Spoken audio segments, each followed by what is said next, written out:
নমস্কাৰ বন্ধুসকল, স্বাগতম জনাইছোঁ আপোনালোকক মই মোৰ channel the tech and art চেনেললৈ। বন্ধুসকল, আপোনালোকৰ সকলোৱে হয়তো পতঞ্জলি বহুতো সামগ্ৰী ব্যৱহাৰ কৰি পাইছে। তাৰ ভিতৰত নিশ্চয় আপোনালোকৰ প্ৰসাধন সামগ্ৰী আৰু খাদ্য সামগ্ৰী জড়িত হৈ আছে। কিন্তু ইয়াৰ উপৰি এইবাৰ পতঞ্জলিয়ে লৈ আহিছে আমাৰ বাবে এখন তেওঁলোকৰ চিম কাৰ্ড। হয় বন্ধুসকল, আপোনালোকে ঠিকেই শুনিছে, পতঞ্জলিয়ে এইবাৰ লৈ আহিছে আমাৰ বাবে এখন চিম কাৰ্ড। এইটো কোনো মিছলীয়া খবৰ নহয়। আপোনালোকে চাব পাৰে, এই চিমখনৰ নাম হৈছে পতঞ্জলি স্বদেশী সমৃদ্ধি কাৰ্ড। এই চিম কাৰ্ডখন পতঞ্জলিয়ে BSNLৰ সৈতে লগ হৈ বনাইছে, গতিকে এইটো কোনো মিছলীয়া খবৰ নহয়। এই চিমখনৰ সকলো তথ্য মই আপোনালোকক দি দিছোঁ, গতিকে আপোনালোকে ভিডিঅ'টো চাই থাকিব।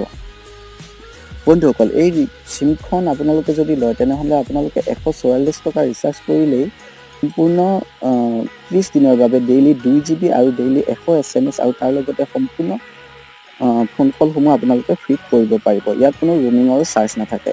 তাৰ উপৰি আৰু দুটা কাৰ্ড আছে, এটা হৈছে 792 টকা আৰু 1584 টকা। 792 টকা ৰিচাৰ্জ কৰিলে আপোনালোকে 180 দিনৰ বাবে ডেইলি 2 GB কৰি লাভ কৰিব পাৰিব আৰু 1584 টকা ৰিচাৰ্জ কৰিলে আপোনালোকে সম্পূৰ্ণ এবছৰৰ বাবে ডেইলি 2 GB কৰি লাভ কৰিব পাৰিব। কিন্তু এই কাৰ্ড কেইখনত কি SMS বা আৰু কি সুবিধা আছে সেইটো এতিয়ালৈকে উল্লেখ হোৱা নাই বাৰু। কিন্তু যিখন 144 টকা আছে সেইখন ৰিচাৰ্জ কৰিলে আপোনালোকে ডেইলি 2 GB সম্পূৰ্ণ 30 দিনৰ বাবে লাভ কৰিব পাৰিব আৰু তাৰ লগতে 100 SMS আপোনালোকে ডেইলি লাভ কৰিব পাৰিব।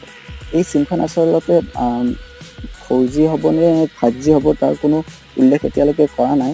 কিন্তু যিহেতু BSNLও 4G লঞ্চ কৰিবলৈ গৈ আছে, গতিকে এইখন নিশ্চয় 4G চিমেই হ'ব বুলি আশা কৰা হৈছে। আৰু এইখনত ফল্টি থাকিব নে নাই সেইটোও এতিয়ালৈকে উল্লেখ নাই, কিন্তু বৰ্তমান সময়ৰ প্ৰতি লক্ষ্য ৰাখি যে পতঞ্জলিয়ে এইটো ফল্টিও আনিব, ইয়াৰ লগতে সেইটো প্ৰায় ডাঠিকৈ ক'ব পাৰি।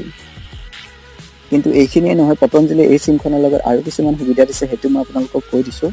যদি আপোনালোকে এই চিমখন লয় তেনেহ'লে আপোনালোকে পতঞ্জলিৰ সম্পূৰ্ণ সামগ্ৰীসমূহ 10% ৰেহাই মূল্যত ল'ব পাৰিব। আৰু তাৰোপৰি চিমখন লওঁতে আপোনালোকে এটি হেল্থ ইঞ্চুৰেঞ্চ পাব, যিটো 2.5 লাখ টকা আৰু 5 লাখ টকাৰ থাকিব, যিটো আপোনালোকৰ পচন্দ অনুসৰি ল'ব পাৰে। কিন্তু এই চিমখন এতিয়াই পতঞ্জলি সকলোৰে বাবে প্ৰযোজ্য কৰি দিয়া নাই। যিখিনি তেওঁলোকৰ পতঞ্জলি কৰ্মকৰ্তা আছে তেওঁলোকে এই চিমখন ল'ব পাৰে। তেওঁলোকে এই চিমখন ল'বৰ বাবে তেওঁলোকৰ যিটো পতঞ্জলি ID প্ৰুফ আছে সেইটো ল'ব লাগিব, আৰু তাৰোপৰি নিজৰ আইডেণ্টিটি প্ৰুফ এটা, যেনে আধাৰ কাৰ্ড, ভোটাৰ ID কাৰ্ড, তেনেকুৱা এটি ইনফৰ্মেশ্যন লৈ তেওঁলোকে এই চিমখন ল'ব পাৰে। আৰু এই চিমখন তেওঁলোকক সম্পূৰ্ণ বিনামূলীয়াকৈ প্ৰদান কৰা হ'ব। খুব কম দিনৰ সময়তে এই চিমখন সকলোৰে বাবে প্ৰযোজ্য কৰি দিয়া হ'ব, গতিকে আপোনালোক নিশ্চিন্ত থাকক, আপোনালোকেও এই সুবিধাসমূহ লাভ কৰিব পাৰিব। গতিকে মই আশা ৰাখিছোঁ এই ভিডিঅ'টোৰ পৰা আপোনালোক যথেষ্ট উপকৃত হৈছে। যদি ভিডিঅ'টো ভাল লাগিছে ভিডিঅ'টো লাইক কৰক, শ্বেয়াৰ কৰক, আৰু এনেকুৱা খবৰ আৰু পাবৰ বাবে মোৰ চেনেলটো ছাবস্ক্ৰাইব কৰক। ভিডিঅ'টো চোৱাৰ বাবে অশেষ ধন্যবাদ। Thank U.